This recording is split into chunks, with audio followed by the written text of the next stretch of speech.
La Ruta de la Seda es un monumento a la evolución de la diplomacia global.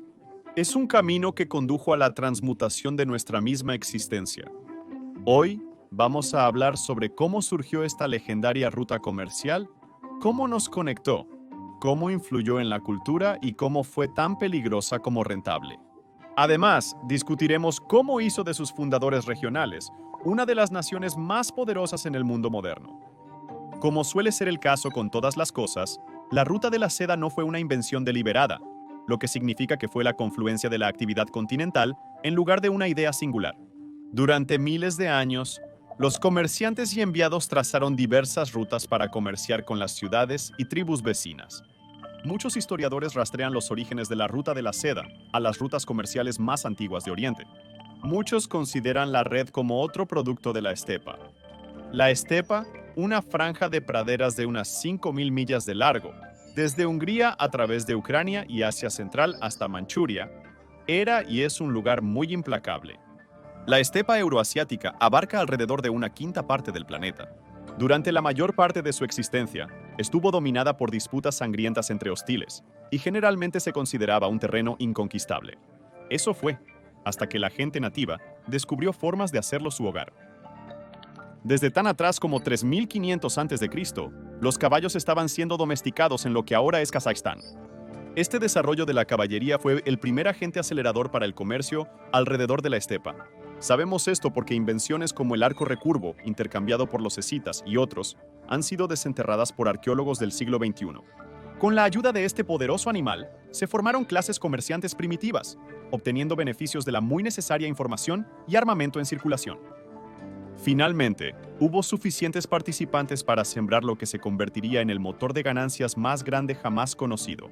Otra aclaración importante sobre la Ruta de la Seda es que no se identificó formalmente como tal hasta 1877. Quienes la utilizaban nunca realmente pensaron en darle un único título a una red tan compleja y cambiante. La Ruta de la Seda a la que nos referimos hoy fue acuñada por Ferdinand von Richthofen, un geógrafo e historiador alemán. Eligió este nombre porque, como se puede aventurar a adivinar, la seda dominaba el mercado en prácticamente todos los puntos. Es por eso que muchos analistas convencionales prefieren marcar la apertura formal de la ruta en el 130 a 140 a.C., incluso siendo la seda una mercancía muy demandada que se comerciaba hasta en el antiguo Egipto. Para entender completamente esto, necesitamos revisar lo que estaba sucediendo en lo que los antiguos griegos llamaban Ceres, la tierra de la seda. En el 221 a.C., la dinastía Qin dominó el continente y reinó supremamente. Antes de la presencia del emperador Qin Shi Huang, la tierra estaba compuesta por pequeños reinos, y la China que conocemos hoy ni siquiera existía. Durante los siguientes 15 años, esta nueva presencia imperial logró alcanzar lo imposible.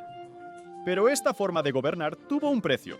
El número de muertes durante este corto tiempo fue incomprensible, incluso según los estándares de hoy.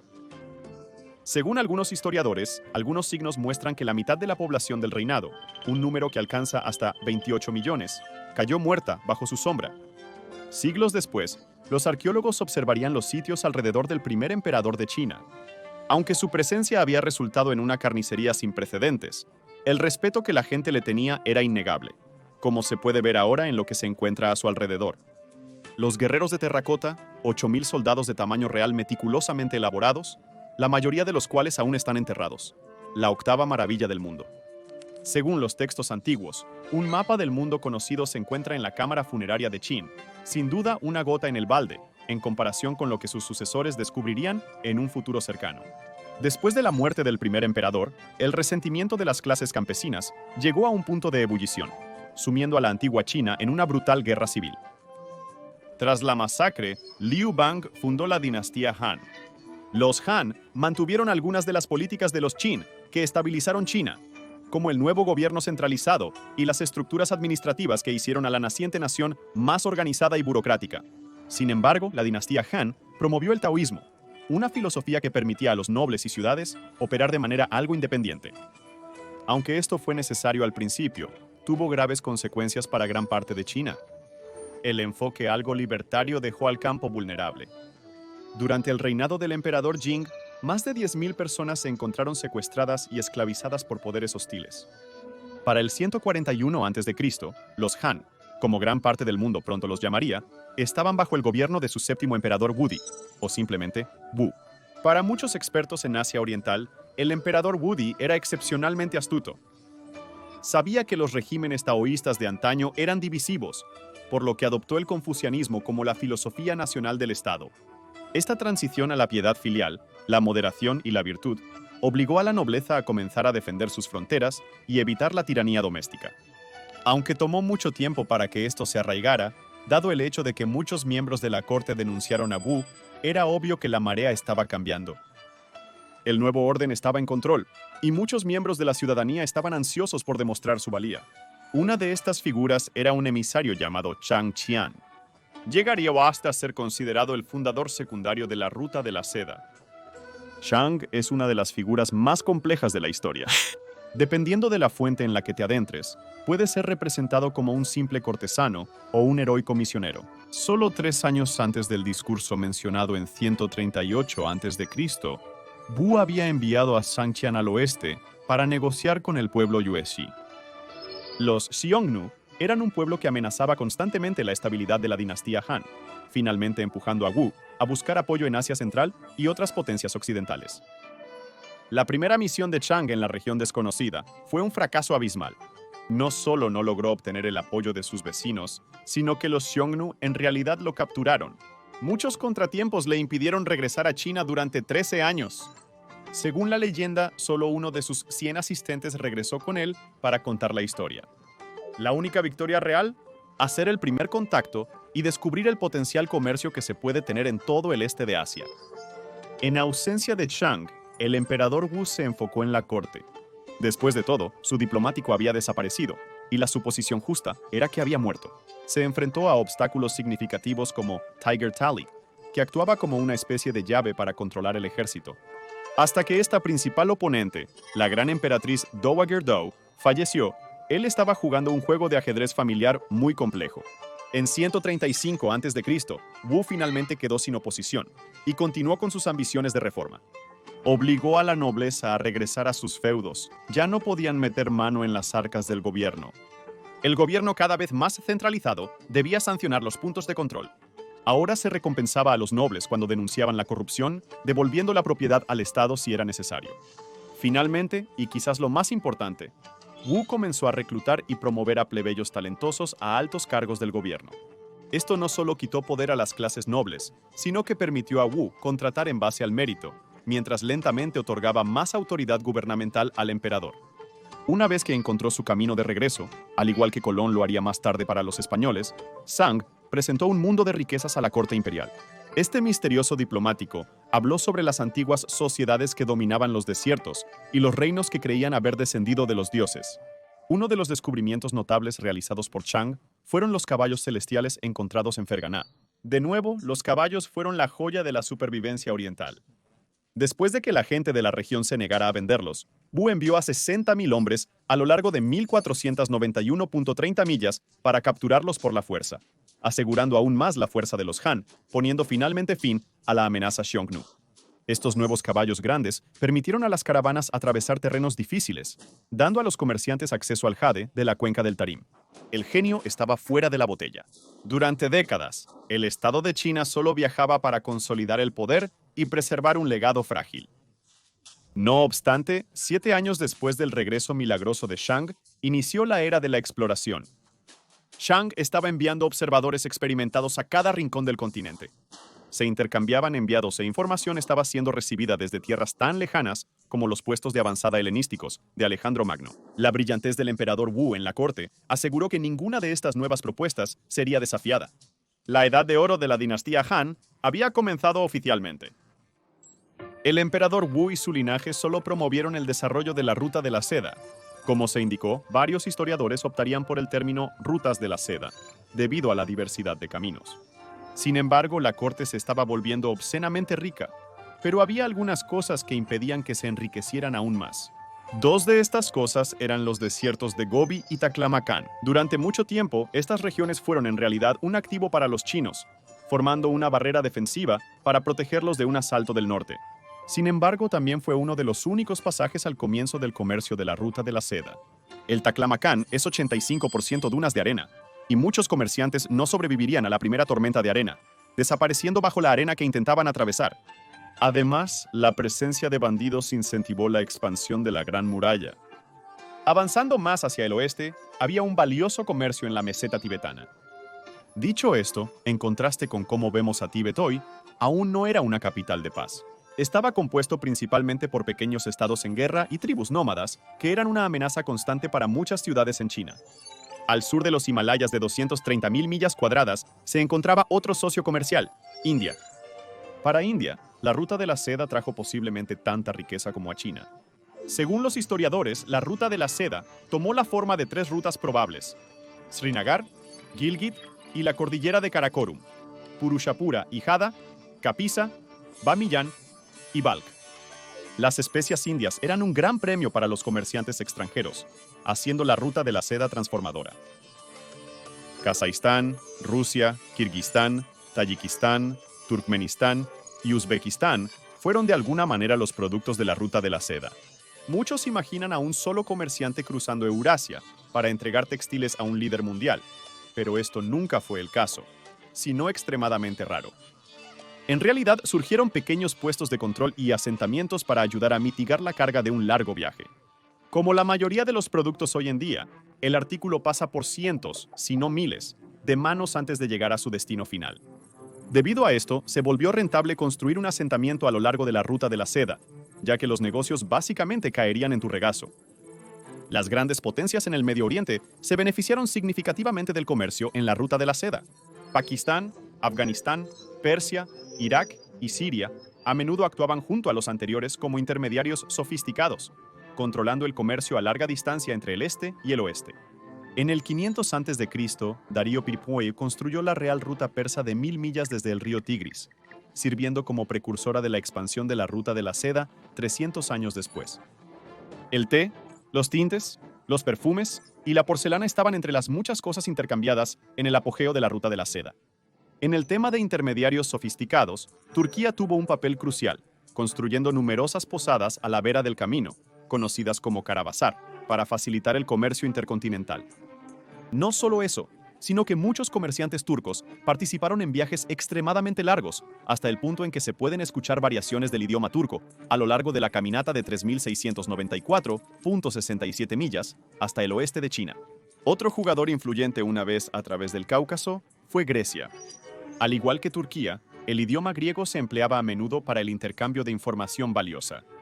Gran parte del comercio griego tuvo lugar entre el famoso Estado-nación y Egipto, Cartago, Etiopía y la península arábiga, un esfuerzo separado del camino real de Darío, respaldado por Alejandro Magno en 329 a.C., conectó asentamientos como Alejandría y Samarcanda, fomentando la posibilidad de comercio con el este. Por último, y quizás lo más importante, la ruta de la seda conectó los imperios del este con posiblemente el poder occidental más fuerte de la historia, el Imperio Romano. En pocas palabras, Roma fue el último gran eslabón de la cadena que conectaba los dos lados del mundo desarrollado. La participación de Roma en esta gran empresa fue el primer paso hacia la globalización. Con esta relación fortalecida, que abarca más de 4.700 millas, la humanidad nunca volvería a ser la misma. El crecimiento aislado ahora era cosa del pasado, y personas de todo el mundo comenzaron a hacer un esfuerzo conjunto, no solo para obtener beneficios mutuos en el mercado, sino también para compartir ideas. La ruta de la seda enfrentó periodos en los que los viajes estaban restringidos, pero durante los tiempos de cooperación masiva, grandes pensadores, inventores, artistas y artesanos se aventuraban grandes distancias para compartir y colaborar con sus nuevos vecinos. Cuando Roma heredó las carreteras creadas por los árabes y griegos, oficialmente había comenzado la primera gran ola de comercio. Se han descubierto artefactos romanos como cristalería hasta en la península de Corea. Estrabón, un filósofo, geógrafo e historiador griego, uno de los testigos de la caída de la República, afirmó que hasta 120 barcos zarpaban cada año desde Míos Hormos, en el Egipto romano, hacia los puertos indios. Incluso había una guía de viaje en circulación después del 60 después de Cristo, Periplo del Mar Eritreo, que describía las mejores oportunidades comerciales a lo largo del Mar Rojo. Quizás la religión era el producto más comerciado en la ruta de la seda. Una de las primeras en difundirse fue el zoroastrismo, una práctica centralizadora que se convirtió en la fe estatal de Irán en el siglo III después de Cristo. El judaísmo también se mezcló bien con otras comunidades espirituales, fundando asentamientos en lugares como Samarcanda y Bujará.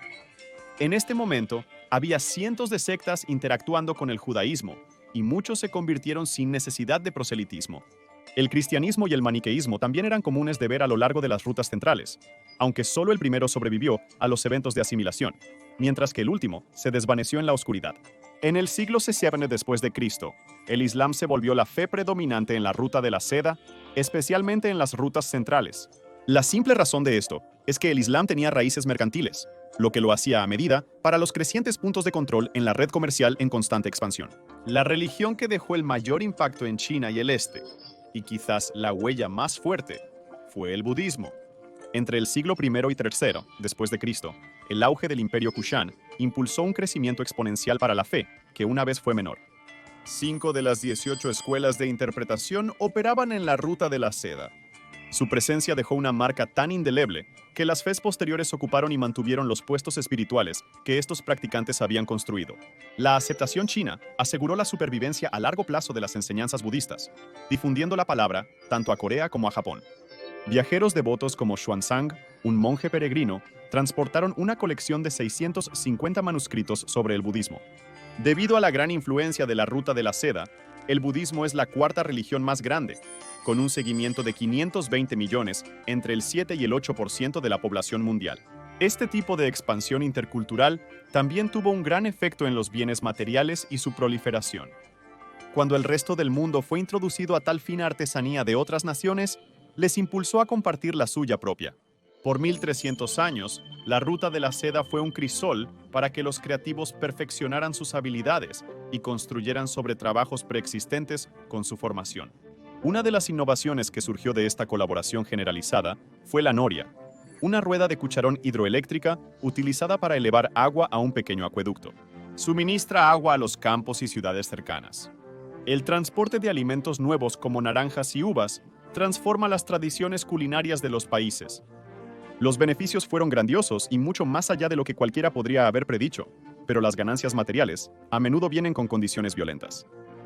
Dada la existencia de la ruta de la seda, no es sorprendente que haya sido una herramienta útil tanto para la batalla como para el beneficio y la educación. A pesar de lo conectado que se habían vuelto el oeste y el este a través del comercio, la condición humana aún prevalecía. Estando tan lejos el uno del otro, los dos grandes imperios, los romanos y los Han, aún creían que su propia sociedad era el centro del universo.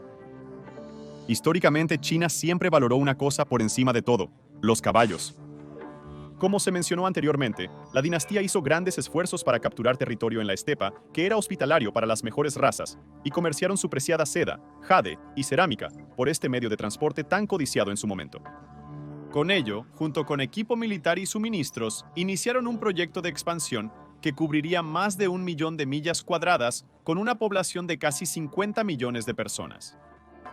En la época de Augusto, China ahora tenía una fortaleza interna que eclipsaba lo que se veía en Italia. Lamentablemente, como es común, con la rápida expansión y dominio, los valores que mantenían este poder empezaron a desaparecer. La ambición eclipsó al pragmatismo, y los Han comenzaron una larga guerra contra el pueblo tibetano, específicamente los Xiong. Aunque el conflicto resultó en una ligera victoria, la riqueza adquirida de una década de comercio en la ruta de la seda se había gastado frívolamente. Por lo tanto, las tribus del norte, largamente oprimidas, iniciaron una rebelión. El enfoque de confusión del emperador Wu se había corroído hasta el punto en que los generales, terratenientes y políticos actuaban de manera independiente para servir a sus propios intereses especiales. La larga paz que precedió a esta serie de batallas dejó a las clases sociales altas despreocupadas y desprevenidas. El daño fue irreparable. La rebelión de los turbantes amarillos liderada por Zhang Jue estaba compuesta por 360.000 campesinos guerreros. Aunque los Han lograron sofocar la sublevación, eran irremediablemente incapaces de recuperar el control de su territorio. Surgieron los señores de la guerra y comenzó la era de los tres reinos. Cubriendo la brecha entre China y Roma, reinando sobre gran parte de Medio Oriente, estaba Partia. Fue un refugio cultural durante gran parte de su existencia. La región se convirtió en un oasis intelectual, donde personas de todas las razas y credos se reunirían para compartir los últimos desarrollos de sus respectivos países. también se benefició enormemente de los despojos de la Ruta de la Seda, pero funcionaba más como una coalición de reinos independientes, cada uno con sus propios ejércitos que podían ser convocados por un precio. Al igual que los Han con la riqueza obtenida por las rutas comerciales, paradójicamente hizo a las rutas demasiado poderosas para su propio bien. Aunque pudieron repeler la embestida de los ataques romanos bajo el feroz liderazgo de Craso, Augusto, Marco Antonio y otros, su gobierno menos centralizado, en conjunción con las rebeliones campesinas, hizo que su posición en el escenario mundial fuera menos que estable. El corazón de Partia fue aplastado en 226 después de Cristo, cuando Ardashir I, un gran líder de los más centralizados sasánidas, entró en Ctesifonte. Durante 2 siglos más, Roma no mantendría su posición políticamente inestable. Benefició enormemente por siglos del comercio en la Ruta de la Seda. Su aristocracia se adornaba ampliamente con seda, utilizándola como un símbolo de estatus y prestigio intocable. No obstante, los vecinos de Roma se beneficiaron bastante del comercio. Eventualmente, como los Han, la riqueza dejó de silenciar a los oprimidos. La corrupción política había llegado a los cimientos de lo que antes se veía como un imperio donde el sol nunca se ocultaría. Los hunos, enemigos de la dinastía Han, aprovecharon su desmoronamiento. Junto con los visigodos, ávaros y eslavos, tribus que se beneficiaban de uno de los mismos caminos que enriqueció a Roma, finalmente estaban en posición de reclamar lo que se había perdido hace muchos años. En el 410 después de Cristo, el rey visigodo Alarico desató una fuerza germánica capaz de saquear la ciudad de Roma. Aunque el Imperio Bizantino del Este preservaría su legado, el mundo en desarrollo impulsado por el comercio de la Ruta de la Seda había superado el orden mundial establecido. El tumultuoso periodo de saqueos y asaltos aparentemente interminables condujo a un sombrío invierno comunicativo, cortando la alguna vez grandiosa Ruta de la Seda en una serie de segmentos mucho menos rentables. Eso es hasta que la dinastía Tang surgió en el 618 después de Cristo. En las décadas siguientes, estalló la batalla en los corredores perdidos de la región. Una de estas grandes victorias Tang implicó la derrota del Kanato Túrquico Oriental, antiguos aliados del Imperio Sui. Cuando finalmente se asentó el polvo, la dinastía Tang recuperó el control total de la cuenca del Tarim, el corredor de Gansu, un vital paso terrestre de 620 millas, así como Xinjiang, que había estado bajo el control de varias tribus turcas, con la ayuda de los sogdianos, un pueblo iraní vital para la estabilidad diplomática entre ambos hemisferios de la Ruta de la Seda. Los Tang trabajaron para fortalecer la Ruta de la Seda más que nunca, reabriendo todas sus venas principales. Desafortunadamente, después de la caída de los Tang en 960, la Ruta de la Seda fue cerrada nuevamente durante 2 siglos bajo el gobierno del Imperio Song, quienes se encontraron lamentablemente incapaces de controlar el corredor de Gansu. Eso es, hasta que los guerreros de la estepa levantaron sus estandartes en 1206 después de Cristo. La fuerza de Genghis Khan y su horda mongola era algo que el mundo nunca había visto antes. La expansión territorial que Roma había logrado en 400 años fue igualada por los mongoles en solo 25. Este fue realmente el apogeo de la guerra a caballo, y el Kanato parecía estar siglos por delante de sus formidables vecinos. Muchos gobernantes en Europa, especialmente los príncipes de la Rusia actual, percibieron la conquista mongola extraordinariamente rápida como una especie de castigo divino. Hacia el oeste, entre 1207 y 1360 después de Cristo, el califato islámico fue silenciado, y reinos tan lejanos como Polonia sintieron la ira de estos misteriosos bárbaros que se comportaban más como un huracán que como un ejército tradicional. Para mediados del siglo III, ningún imperio se había acercado al tamaño de los mongoles. Controlaban un asombroso total de 12 millones de millas cuadradas, incluyendo la Ruta de la Seda. Por primera vez en la historia, la línea de poder cultural del planeta estaba bajo el control de un solo líder. Finalmente, la Ruta de la Seda estuvo en su mejor momento durante la presencia de la dinastía Yuan, catalizada por la fructífera presencia del Imperio Mongol. Viajeros como Marco Polo viajaron por la Ruta de la Seda tomando detalles detallados, aunque a veces, relatos exagerados de los manantiales culturales a lo largo del ahora legendario camino. Relatos detallados como el viaje de Polo entre 1271 y 1294 después de Cristo ayudaron a pintar una imagen de los innumerables desarrollos surgidos de siglos de comercio y comunicación. Desde ahí, solo podía ir hacia abajo. El segmento en Asia Central fue temporalmente abierto por Tamerlán en 1368 después de Cristo, pero después de su muerte, en 1405 después de Cristo, La ruta de la seda estaba en camino de convertirse en una joya, largamente olvidada del pasado, al menos durante los próximos 4 siglos. Una de las primeras cuentas que insinúa la muerte del comercio terrestre proviene de la propia memoria de Marco Polo. Él describe la llegada de comerciantes que comercian en el mar Caspio. Por siglos, los europeos buscaban eliminar a los intermediarios de Oriente Medio. Hubo muchos casos en los que los comerciantes simplemente salieron tablas o terminaron perdiendo dinero para cuando pasaron por los muchos puntos de control hasta llegar a Sisquiawan, Awasasi contra Forisen Oriental. Exploradores portugueses como Bartolomé Díaz se tomaron el tiempo para aventurarse en aguas abiertas, encontrando una ruta de navegación viable alrededor de África y el Océano Índico. Estos descubrimientos del siglo XV y XVI allanaron el camino para el comercio oceánico, que era mucho más rápido y rentable. Dicho esto, el comercio terrestre no desapareció de repente. Hay muchas narrativas que hablan sobre el fin de la ruta de la seda, casi insinuando que todos simplemente empacaron y se fueron.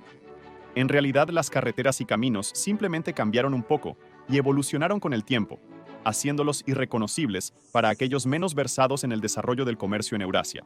Según Forbes, Eurasia, la masa continental que contiene tanto Europa como Asia, se está integrando rápidamente en un único mercado masivo que cubre más del 65% de la población, el 75% de los recursos energéticos y el 40% del Producto Interno Bruto Mundial. Y sus rutas ferroviarias revolucionadas son los hilos que lo unen todo. Hasta la fecha, existen 3 corredores ferroviarios que conectan China con el resto de Europa. El Transiberiano en el norte, la ruta central a través de Kazajstán y la ruta sur que conduce a Aktau. La mayoría de los analistas afirma que el transporte de mercancías dura aproximadamente 2 semanas. Las 3 potencias que controlan estas rutas, que van desde antiguas hasta en medio desarrollo son China, la Unión Económica Euroasiática y la Unión Europea. Las rutas comerciales establecidas que componen esta red superan las 5.500 millas. La pregunta que inevitablemente sigue a la liberación de esta información es: ¿la ruta de la seda aún existe? La respuesta insatisfactoria la penún. Tanto sí como no. Aunque estas enormes redes comerciales a menudo cruzan los mismos caminos que una vez hicieron las rutas de la seda, apenas se parecen a lo que las precedió. A lo largo de la era moderna, el clima político, la guerra y el valor cambiante de varias mercancías han convertido la ruta de la seda en un sistema mucho más complejo. Barcos, trenes y grandes vehículos cooperan para asegurar la prosperidad económica constante. Eso es, si todas las partes aprueban el comercio transcontinental. La ruta de la seda fue un eje estratégico crucial para China. 15 siglos de desarrollo no podrían haber ocurrido tan rápido como lo hicieron sin la ayuda de la mayor red terrestre del mundo. Le dio a las mayores dinastías la capacidad de facilitar políticas duraderas que, a diferencia de sus vecinos occidentales, posiblemente ayudaron a China a resurgir de las cenizas después de cada fracaso sistemático. El problema de China, como siempre ha sido, es su tendencia a descuidar los cambios externos y descentralizar el cuerpo gobernante. Esto se puede observar en la línea de tiempo del último imperio de China, la Gran Qing, de 1636 a 1912 después de Cristo. El imperio Qing fue fundado por los manchúes, un pueblo agricultor conocido anteriormente como los Jurchen.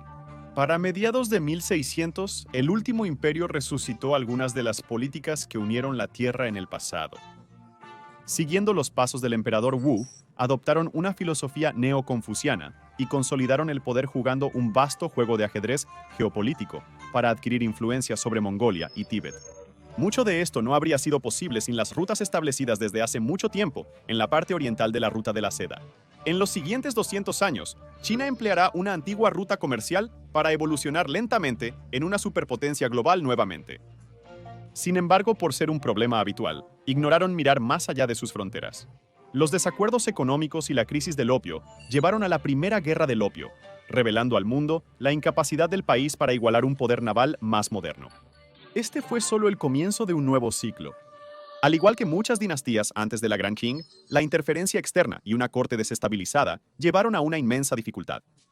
Un levantamiento final el 10 de octubre de 1911 llevó a la sangrienta revolución de Xinhai. Para el 12 de febrero de 1912, la abdicación era una inevitabilidad, lo que llevó al fin del último imperio de China. El siguiente siglo condujo a una revolución comunista genocida, donde los antiguos caminos que conectaban la Ruta de la Seda se utilizaron para proyectos extremos de reforma e industrialización. Actualmente, el ejército de China consta de 2.8 millones de soldados listos para desplegarse en cualquier instante. Su economía representa más del 17% del Producto Interno Bruto Mundial, solo superada por los Estados Unidos, y tiene un valor de alrededor de 18 trillones de dólares. Gran parte de esto se puede atribuir a la iniciativa de la Franja y la Ruta de China, o IFR, el producto del camino que las dinastías Han comenzaron a apoyar hace unos 2000 años. El futuro de China sigue siendo incierto. Al igual que todos los gobiernos anteriores a la República, los conflictos con Occidente y una burocracia inflada indican que se avecinan tiempos difíciles. Al menos por ahora, China sigue siendo un actor principal en el escenario mundial, una hazaña que no habría sido posible sin la previsión de los comerciantes del antiguo pasado. La Ruta de la Seda ha sido responsable de un nivel de prosperidad sin precedentes, pero también ha contribuido a algunas de las peores tragedias. Alimentó, y para algunos fue el único responsable de la peste negra, una ola devastadora que mató entre el 30 a 50% de toda la población mundial, entre 75 a 200 millones de personas inocentes una vez que llegó al corazón de Londres, en 1348. Alimentó el arrasamiento del imperio mongol que, aunque contribuyó enormemente al desarrollo de innumerables sociedades, también mató a 37.5 a 60 millones durante la Gran Conquista. La difusión de la invención de la pólvora negra de China, aunque puso fin al feudalismo y ayudó a la agricultura, encendió expediciones militares que aceleraron las muertes relacionadas con el ejército a gran escala. En el Medio Oriente, la Ruta de la Seda facilitó el rápido crecimiento y la independencia entre estados, que de otro modo habrían dependido el uno del otro. Se podría argumentar que, aparte de cuánta riqueza y prosperidad se trajo a la región, la riqueza fortaleció la división al permitir que florecieran los asentamientos inorgánicos. Hasta el día de hoy, muchos expertos geopolíticos dicen que la paz entre estas naciones está cerca de ser inalcanzable. La desaparición de la Ruta de la Seda trajo problemas significativos. Naciones como Irak, un territorio con muy poco para sostenerse independientemente, han recurrido a atacar a sus vecinos. Aunque el número de muertes civiles en tales conflictos puede atribuirse en gran medida a los Estados Unidos, su existencia es parcialmente producto de un comercio que ya no existe en la misma capacidad, lo que lleva a muchos a teorizar que las rutas de la seda causaron consecuencias no intencionadas en todo el mundo. Dicho esto, la última teoría es un poco forzada, pero explicaría por qué los miembros de un terreno de otra manera inhabitable han recurrido a mirar hacia afuera para sostenerse a la fuerza. Existen otras rutas comerciales que a veces rivalizan con la legendaria Ruta de la Seda, como las rutas de las especias, caminos marítimos que unen el este con el oeste. Muchos atribuyen su apogeo en los siglos XV, XVI y XVII a la era de la exploración, donde las mejoras navales cambiaron el mundo para siempre. Está la Ruta del Incienso, que, en su apogeo, se informó que transportaba 3.000 toneladas de sustancia anualmente. La Ruta del Estaño, aunque no está tan documentada, se ha descubierto como un monolito de la Edad de Bronce y Hierro, proporcionando metales preciosos a países como Gran Bretaña, Francia y Grecia. Historiadores ahora creen que tales rutas fueron el catalizador de algunas de las mayores invenciones de la época. A diferencia de la Ruta de la Seda, la mayoría de las pruebas de este camino se han perdido. En cuanto a otras rutas comerciales que desafiaron la Ruta de la Seda, los desarrollos más modernos sin duda serán material de leyenda en el futuro lejano. El Canal de Panamá está entre estos, una creación que se pensaba imposible cuando fue intentada por ingenieros del siglo XVI.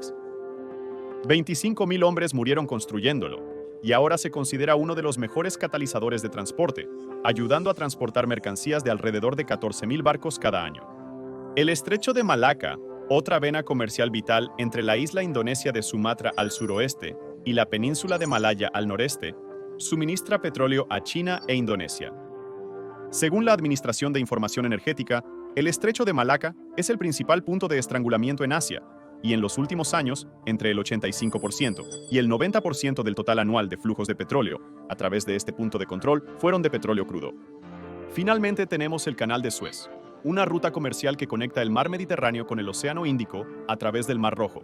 Aloja alrededor de 19.000 cargueros anualmente, y es un proveedor clave de energía para el planeta. Teóricamente, si se cerrara, significaría el colapso de todas las principales economías del mundo, llevando a un alto brusco gran parte de la producción. Desde el renovado interés en el siglo XIX, los países han mostrado un renovado interés en la Ruta de la Seda que no se ha observado desde la época de Tamerlán. Potencias orientales como China, Rusia e India han iniciado importantes iniciativas para insuflar nueva vida a la red que una vez estuvo enferma. En el Medio Oriente, los comerciantes aún utilizan partes de ella para abastecer a los pueblos con todo, desde productos hechos a mano, especias y ganado, hasta medicamentos que salvan vidas y pueblos cercanos al camino trillado. Además, se han abierto tours para los mochileros ambiciosos que buscan caminar en los mismos pasos que tantos otros como Shankian y Marco Polo. Nada se acerca al legado de las rutas de la seda, líneas de vida culturales que nos trajeron el entorno que actualmente damos por sentado. A medida que el conflicto global se intensifica, es difícil determinar si alguna vez volveremos a ver algo similar. Las potencias que parecen tener sus propias visiones de cómo usar sus propias extensiones respectivas que heredaron de tiempos pasados. Quizás algún día, si la humanidad logra resolver diplomáticamente los problemas que nos mantienen divididos, podamos construir nuevamente juntos, utilizando uno de los mayores logros de la humanidad, la ruta de la seda. Ahora ve por qué la construcción del Canal de Panamá fue tan mortal, o por qué las islas militares artificiales de China son un desastre.